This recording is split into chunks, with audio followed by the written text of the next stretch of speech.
Chemise blanche et pantalon violet pour les uns, blouse bleue pour les autres, ces candidats aux examens professionnels pourront bientôt avoir l'occasion de revêtir ces tenues sur leurs futurs postes de travail respectifs. Seule condition, décrocher leur diplôme ou certificat professionnel dont les épreuves écrites ont été lancées ce 8 juillet 2025 à 9 h sur l'étendue du territoire congolais. À l'Institut des jeunes sourds, centre où le coup d'envoi a été donné à Brazzaville par le directeur de cabinet du ministre de l'Enseignement technique et professionnel, Mamadou Kanté, c'est confiant que ces candidats abordent cet examen, dont l'issue est déterminante pour la suite de leur carrière.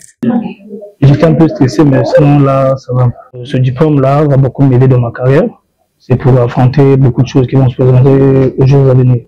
Même sentiment pour cette apprenante de l'ENMA, qui déplore néanmoins la suppression prochaine de sa filière, le journalisme, l'une des 4 retirées des programmes de l'école. Ça fait un bout de temps que l'ENMA forme des journalistes.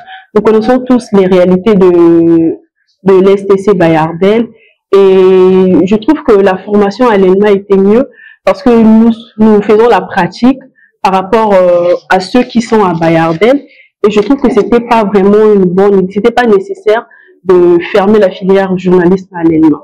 Le directeur de cabinet du ministre de l'Enseignement technique et professionnel s'est satisfait du bon déroulement de cette première journée, après avoir fait la ronde de quelques-uns des 9 centres de la capitale. À l'issue de notre tournée, ce que je peux dire, c'est que le sentiment est très positif, c'est un sentiment de satisfaction parce que tous les candidats sont en salle et sont en train de passer leurs examens dans des conditions les meilleures. Pour les 1938 candidats de l'ENI, l'ENBA, l'ENMA et les PEMS inscrits sur l'ensemble du pays, les épreuves écrites feront suite aux épreuves orales, pratiques, ainsi que les soutenances de rapports de stage prévus pour le 14 juillet prochain.